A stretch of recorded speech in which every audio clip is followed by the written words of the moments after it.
Hi guys! Magandang hapon! Welcome back po dito sa Gandara SRU channel for Showbiz Update. Andito na naman nga po akong muli nagbabalik. Ang nagmamaganda po ninyo kajismosang Kim Pao upang maghatid sa inyo ng latest update and fresh happenings patungkol po kay Kim Chu and Paulo Avellino. And para nga po sa hapong ito, ang tatalakayin naman natin at pag-uusapan ay may kinalaman nga po dito sa pag-evolve ng Kim Pao na napapansin ng mga fans from nagkataon lang to palangga kita to I love you. So yun guys, atin pong patatalakayin yan at pag-uusapay na but before that sa mga di pa nakaka-subscribe dito sa ating channel, maaari lamang napindutin po ninyo ang subscribe button at ang notification bell para mag-i-updated po kayo at ma-notify tuwing may bago po tayong chika at balita hinggil po sa Kim Pao, kay Kim Chu and Paulo Avellino. Basta mga balita na may kinalaman sa kanilang dalawa, sagot na po natin yan. Ano ba yung nabubulol ako? Hapon pa lang, hindi pa naman po yaters. Anyway, eto na, simulan na natin ang ating update. So, outfit check nga po muna tayo guys dito sa OOTD ni Kimi sa Showtime. So, marami po ang nakapansin at tuwang-tuwa sa baby face nitong si Kimi. Bagay na bagay sa kanya yung outfit niya ngayon. Mukha siyang teenager dahil nga napakabata po niyang tingnan. Hindi halata po yung kanyang edad. So, ayan, ang cute-cute lamang daw, parang teenager na nakadress itong si Kimi. And gustong gusto po nila parate yung ganitong outfit ni Kim Chu. Sana nga daw po ay laging ganito para formal lang tingnan. Well, nabanggit ko na rin naman sa inyo guys, yung mga nagsasabi na mas gusto nila na nakadress itong si Kimi dahil formal tingnan. Ayaw po nila na nakakrop top si Kim. Hindi naman sa ayaw, bawas-bawasan daw. So, alam niyo naman po siguro kung bakit. Dahil overprotective po sila kay Kimi dahil mahal nila ito, and given naman na po yun. Pero yung iba nagsasabi na, oo nga, bagay kay Kimi, lagi siyang nakadress formal. Pero nauunawaan naman nila si Kim Chu since ito po ay model din at the same time, hindi lang siya host, hindi lang siya artista, model din itong si Kimi.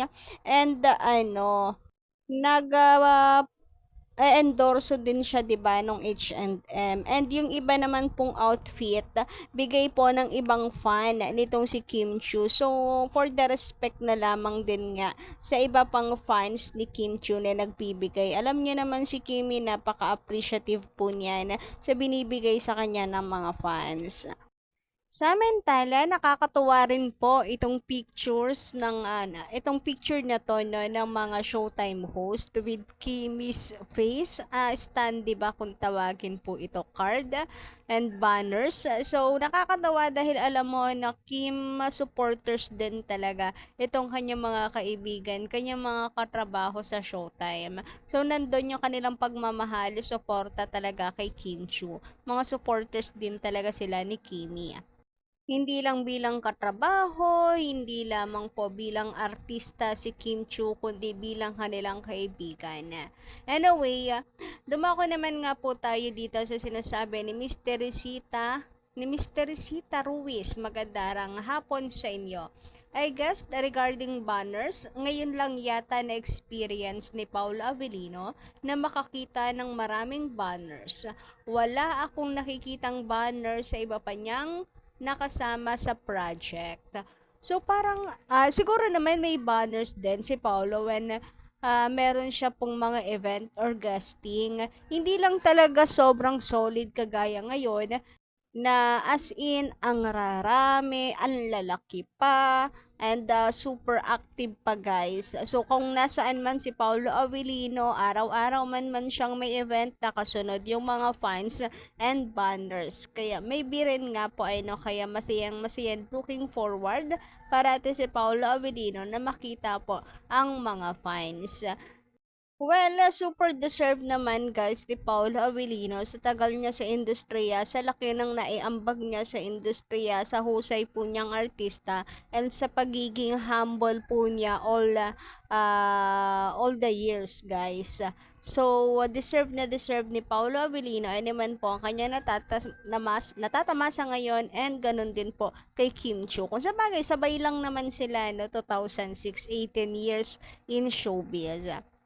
Samantala, eto guys, pumukaw sa akin, nakita ko lang din po sa EXO, sabi dito ni Miss L, credit po sa inyo, nakakatuwa kasi totoo naman talaga, nag-evolve talaga ang Kim Pao ngayon, from hinay-hinay lang, to sakto lang, to patibay ng patibay, to palangga taka.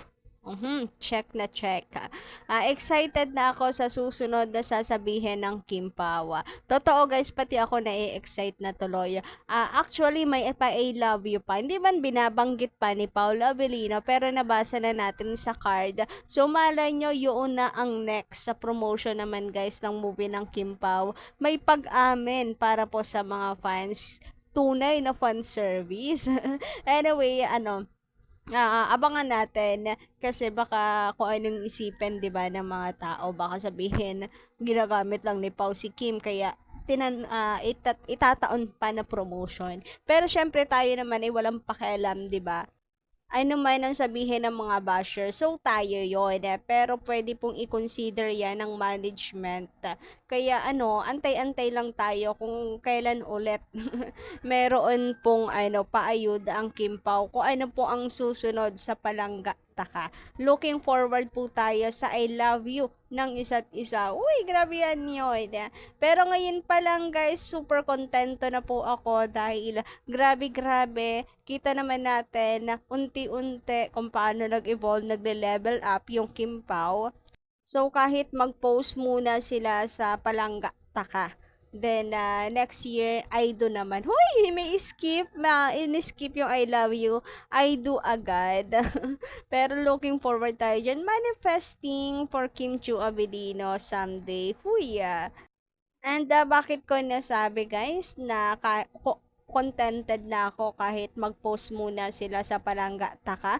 Kasi guys, galawan pa lang ng Kim Pao. Busog na ako eh. Kitang-kita naman natin guys sa event po sa Rojas City. Ayan, at may pagpunas pawis pa si Paulo. Grabe yung alaga niya. Pagsisilbi dito kay Kimi.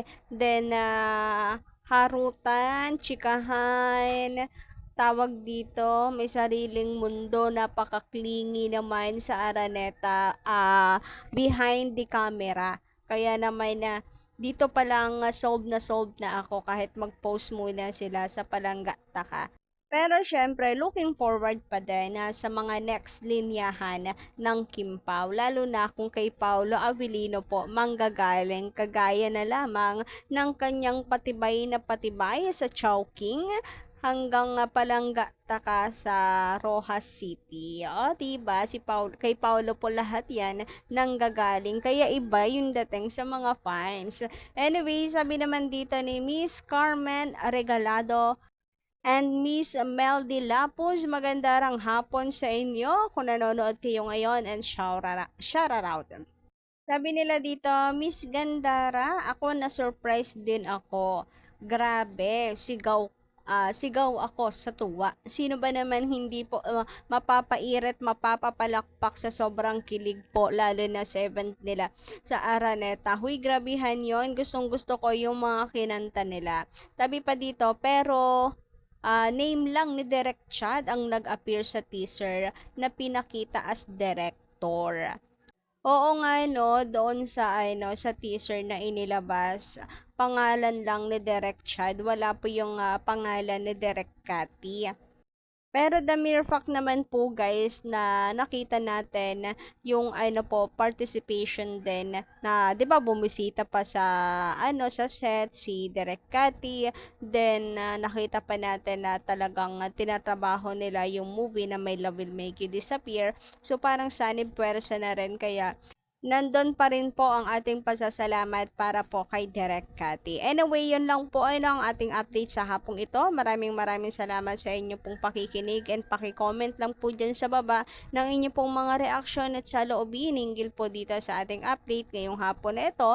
And abang-abang lang po kayo sa mga susunod nating balita about sa Kim Pao. Just don't forget to click the subscribe button and notification bell para maging updated kayo sa susunod nating balita. Maraming salamat. Kita-kits tayo sa susunod nating update.